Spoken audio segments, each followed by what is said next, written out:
สดใสงามวิไลเมืองลาวเบิดบานแสงส่องประสานหุ่งเฮืองอาบแสงสุรีมีพักนภา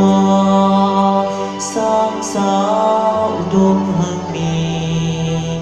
สานลาวได้มีวันนี้60 ปีมีใสสง่าวันนี้สุขสันต์เป็นวันที่ดีของเราลาวทุกต้นเฮาร่วมใจอวยใสเลยมาเป็นวันสำคัญ40 ปีสถาปนามันศาสตร์ที่2 ธันวาเอาร่วมกันมาร่วมฉลองใจ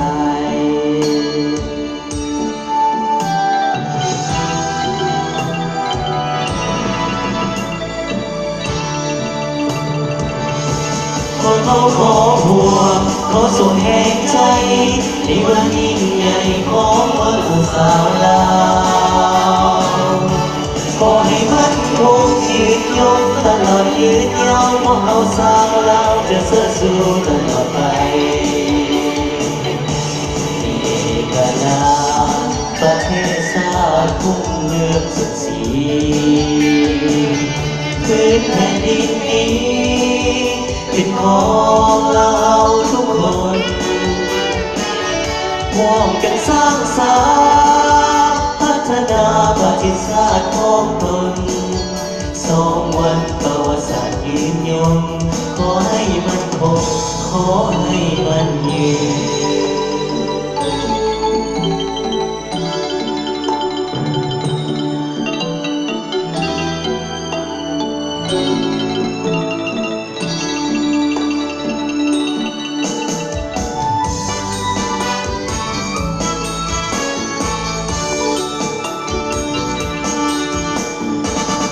วันนี้สุขสันต์เป็นวัน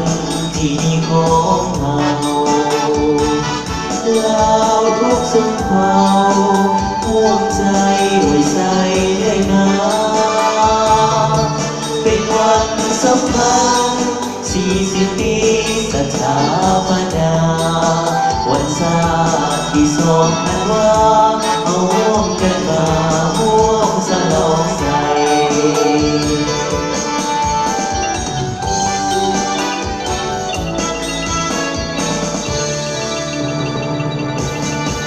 ขอหัวขอส่งแห่งใจในวันยิ่งใหญ่ของวันผู้สาวลาวขอให้มันคงยืนยงตลอดยืนยาวพวกเราสาวลาวจะเสื่อสู้ตลอดไปมีเอกราชประเทศชาติพุ่งเมืองสุดสีพื้นแผ่นดินนี้เป็นของเราทุกคนร่วมกันสร้างสรรค์พัฒนาประเทศชาติของตน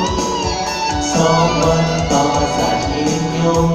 ขอให้มันคงขอให้มันยืน2 วันประวัติศาสตร์ยืนยงขอให้มันคงขอให้มัน